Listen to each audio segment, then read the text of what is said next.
ভাই food ব্লগাররা blog করে কিভাবে? এত লোকের মধ্যখানে গিয়ে ভাই আমি যদি ক্যামেরা নিয়ে ভিডিও বানাতে লাগি ভাই আমার তো আর ভাই তুমি ধরো নতুন নতুন ব্লগ শিখছো, ঠিক আছে?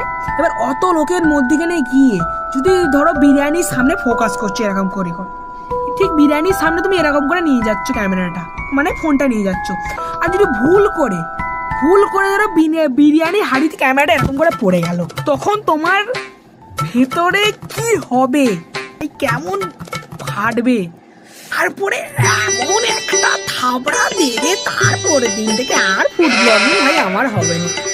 এরকম কেচ্ছা হলে আমি আর ভাই ওখানে ভাই এখানেও শেষ না। যদি আমি ভুল করে ধরো দুপুরবেলা বিরিয়ানিটা খেলাম, বিকাল পর্যন্ত আমি চাবর কাটবো, এমন হয়ে থাকে ভাই আমার। ভাই ফুড ব্লগিং এতে প্রচুর ইউজ আছে। তারা ফুড ব্লগিং বানায় না, তাদেরকে ভাই আমি স্যালুট করছি। তারা কিভাবে হজম করতে পারে, তাদের হজম শক্তিটা কতটা। এ ভাই তোরা কেউ বলবি না আমার পেট পাতলা, বিরিয়ানি খেয়ে আমার হয়, ঠিক আছে? পেট পাতলা কেউ বলবি না, ঠিক আছে তো? ভাই আমার মনে যা আসছে তাই বলে দিচ্ছি, ঠিক আছে?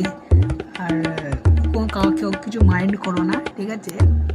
লাইক করে দাও ভাই, হালকা করে সাবস্ক্রাইব করে দাও, ভিউজ আসবে।